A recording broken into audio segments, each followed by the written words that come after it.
तुम्हारी जवानी बर्बाद हो जाएगी। मेरे बुतों के आगे सजदा करो वरना मारे जाओगे। हम सिर्फ अल्लाह को मानते हैं, आप हमारी जान ले लें फिर भी हम शिर्क नहीं करेंगे। ये वाक़या है तौहीद के अलमबरदार नौजवानों का, जिन्होंने एक पूरी सल्तनत के जुल्म के आगे अपना ईमान साबित कर दिखाया। कुरान ने उन्हें कुदरत की अजीब तरीन निशानी कहा। क्या तुमने समझा कि असहाबे कहफ और रकीम हमारी बहुत अजीब निशानियों में से थे? हजरत ईसा अलैहिस्सलाम तकरीबन 250 साल बाद रूमी सल्तनत में एक सख्त दिल, बेरहम और बुत परस्त बादशाह दकियानूस तख्त पर बैठा। उसने तख्त पर बैठते ही एक हुक्म जारी किया, सल्तनत का हर शहरी बुतों के सामने झुके और कुर्बानी दे। जो ऐसा करने से इनकार करेगा उसे सख्त तरीन और भयानक सजा दी जाएगी। रूमी सल्तनत उस वक्त बुत परस्ती में गर्क थी। उनके माबदों में वीनस, मार्स, जुपिटर जैसे देवताओं को पूजा जाता था। फलस्तीन, शाम और तुर्की के कई इलाके रूमी कब्जे में थे। ये पस मंजर इस तारीखी वाक़े को समझने के लिए बुनियादी तसव्वुर फराहम करता है, जहां से असहाबे कहफ की कहानी शुरू होती है।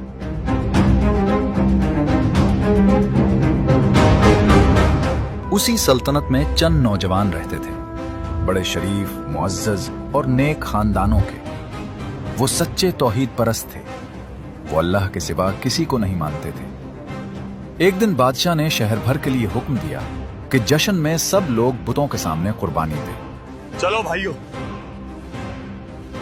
बादशाह का हुक्म नहीं सुना तुम लोगों ने? हमारा रब सिर्फ अल्लाह है। हम बुतों को नहीं मानते और ना उनके सामने झुकेंगे। उनका ये ऐलान पूरे शहर में आग की तरह फैल गया। सिपाही दौड़ते हुए बादशाह के दरबार में पहुंचे और खबर दी कि चंद नौजवान उसके हुक्म की खिलाफ वर्जी कर रहे हैं। ये बात सुनकर बादशाह शदीद गुस्से में आ गया और हुक्म दिया, उन नौजवानों को मेरे सामने पेश किया जाए। नौजवानों को दरबार में लाया गया। एक ऐसा लम्हा जो उनकी जिंदगी का फैसला करता। ऐ जवानों, तुम्हारी जवानी बर्बाद हो जाएगी। मेरे बुतों के आगे सजदा करो वरना मारे जाओगे। हम सिर्फ अल्लाह को मानते हैं, आप हमारी जान ले लें फिर भी हम शिर्क नहीं करेंगे।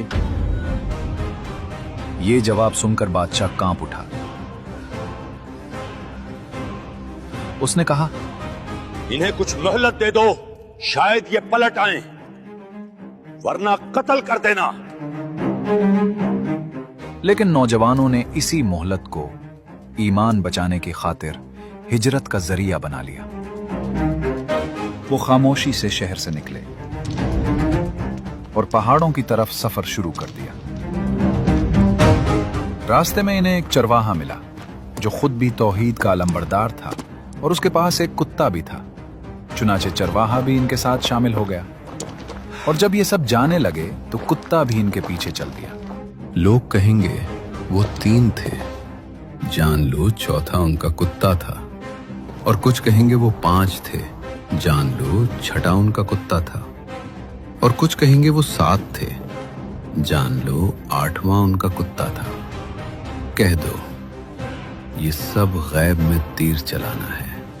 मेरा रब इनकी सही गिनती बेहतर जानता है और इन्हें चंद लोगों के सिवा कोई नहीं जानता।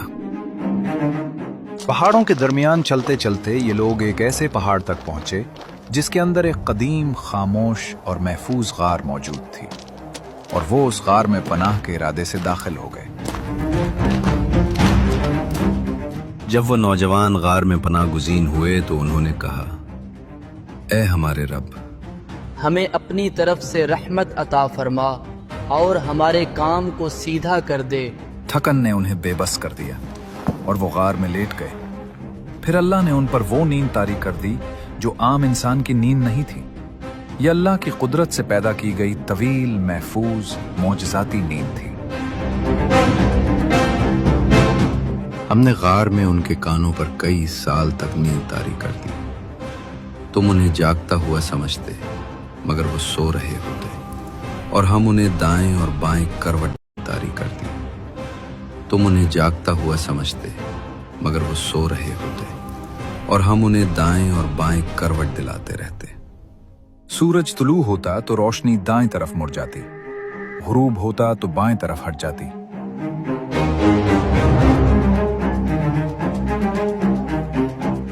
गार की बनावट ने रोशनी को उन तक पहुंचने नहीं दिया। उनके जिस्म सलामत रहे, कोई आवाज उनके कानों तक नहीं आती थी। कुत्ता दहाने पर पहरेदार की तरह बैठा रहा। ये नौजवान 309 साल तक यूं ही सोते रहे। जब नौजवान शहर से निकले तो बादशाह दकियानूस फौरन अपने सिपाहियों के साथ उनके ताक़ुब में रवाना हुआ। पहाड़ों की तरफ जाने वाले रास्ते में उनके कदमों के निशान बिल्कुल साफ दिखाई दे रहे थे। 3 नौजवान, एक चरवाहा और उनका कुत्ता। सिपाही झुककर निशान देखते और बादशाह सख्त नजरों से उन्हें आगे बढ़ने का हुक्म देता रहा। बस करो बेवकूफों, निशानात का पीछा करो, जल्दी। आखिरकार ये तमाम निशानात एक सुनसान खामोश गार तक ले आए। बादशाह सलामत, यहाँ से निशानात अंदर जा रहे हैं, लेकिन वापस आने का कोई निशान मौजूद नहीं। बादशाह ने फैसला किया, चाहे ये नौजवान जिंदा हों या मर चुके हों, उनका वजूद इस सल्तनत के लिए खतरा है। लिहाजा उन्हें इसी गार में कैद रहना चाहिए, हमेशा के लिए। गार का दरवाजा पत्थरों से बंद कर दो, ताकि ना ये निकल सके, ना उनका फितना शहर तक पहुंचे। जी बादशाह सलामत।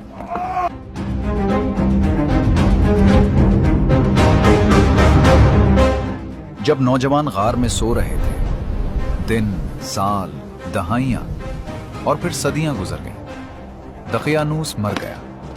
उसके बाद कई बादशाह आए और चले गए। रूमी सल्तनत में जबरदस्त सियासी तब्दीलियां आईं। हत्ता कि एक ऐसा दौर आया जब रूमी सल्तनत में पहली बार ईसाईयत को सरकारी मजहब का दर्जा मिल गया। 313 ईस्वी में बादशाह कॉन्स्टेंटाइन ने मसीहियत कबूल की।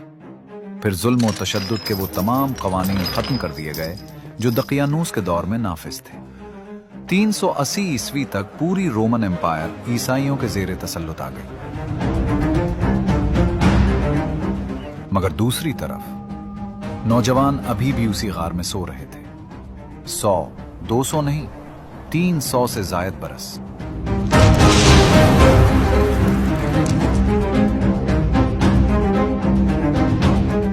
(380 ईस्वी के बाद एक ऐसा दौर आया जब बादशाह थियोडोसिस हुक्मरान था।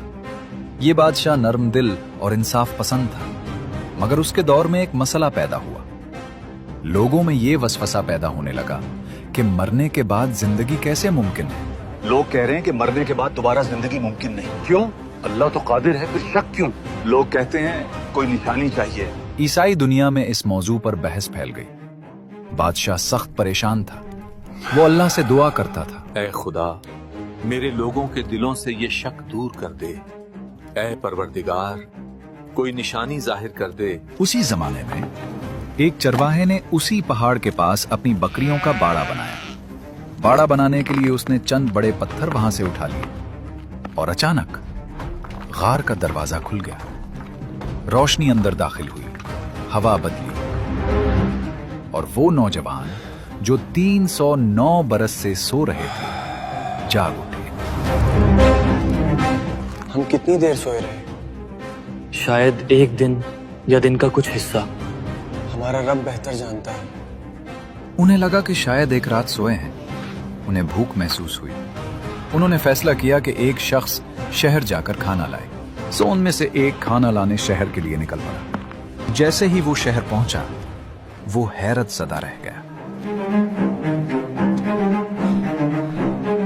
शहर पूरी तरह बदल चुका था। इमारतें नई, लिबास मुख्तलिफ, रिवायात बदली हुई। उसके लिए ये सब कुछ अजनबी था, लेकिन वो अपनी भूख के बायस एक दुकान पर गया और खाना खरीदने लगा। ये लो कीमत। ये कौन सा सिक्का है? ये तो सदियों पुराना रोमन सिक्का लगता है। यही तो सिक्का यहाँ चलता है। ये क्या मसला है? बेटा, वो जमाना तो बहुत पहले गुजर गया। तुम आखिर हो कौन? क्या रोमन सल्तनत नहीं रही? दुकियानवस वो अच्छा नहीं रहा? दुकानदार समझा कि उसे कोई खजाना मिला है। लोग जमा हो गए और फैसला हुआ कि उस नौजवान को बादशाह के सामने पेश किया जाए। नौजवान ने अपना पूरा किस्सा सुनाया। दकियानूस के जुल्म की कहानी, उनकी हिजरत, गार में पनाह बादशाह उसकी बातें सुनकर हैरत में पड़ गया। दकियानूस तो 300 साल पहले मर चुका है। लेकिन बादशाह सलामत, हम तो कल ही सोए थे। ये सुनकर बादशाह ने हुक्म दिया, हम फौरन गार जाकर बाकी साथियों को देखेंगे। बादशाह थियोडोसिस, दरबार के मुअज्जिज अफराद और शहर के लोग सब मिलकर उस नौजवान की रहनुमाई में गार की तरफ रवाना हुए। उन लोगों का यह ख्याल था कि शायद गार के अंदर कोई पुराना खजाना होगा, मगर हकीकत उनकी सोच से कहीं ज्यादा हैरत अंगेज थी। जैसे ही बादशाह गार के दहाने पर पहुंचा, उसका दिल धड़क उठा। अंदर जो नौजवान बैठे थे वो उसके लिए बिल्कुल अजनबी थे और नौजवानों के लिए ये लोग भी अजनबी। फिर उनसे सवाल किया गया, तुम लोग कौन हो, यहाँ क्यों आए और ये सारा मामला है क्या? और उन्होंने वही बात बताई जो नौजवान ने उन्हें महल में बताई थी कि वो दकियानूस से छुप कर आए थे और कल ही यहां पनाह ली थी। ये सुनकर बादशाह की आंखों से आंसू बह निकले। उसने दिल में समझ लिया कि ये अल्लाह की वो निशानी है जिसका वो मुद्दत से इंतजार कर रहा था। इस निशानी ने लोगों के दिलों में मरने के बाद दोबारा जिंदा होने के शक को हमेशा के लिए खत्म कर दिया। और इसी तरह हमने लोगों को उनका हाल मालूम करा दिया ताकि वो जान ले कि अल्लाह का वादा सच्चा है और कयामत में कोई शक नहीं। और वो अपने गार में 300 साल रहे और इस पर 9 साल का इजाफा भी किया गया। हमें इजाजत दें कि हम दोबारा गार में चले जाएं। बादशाह ने नम आंखों के साथ इजाजत दी।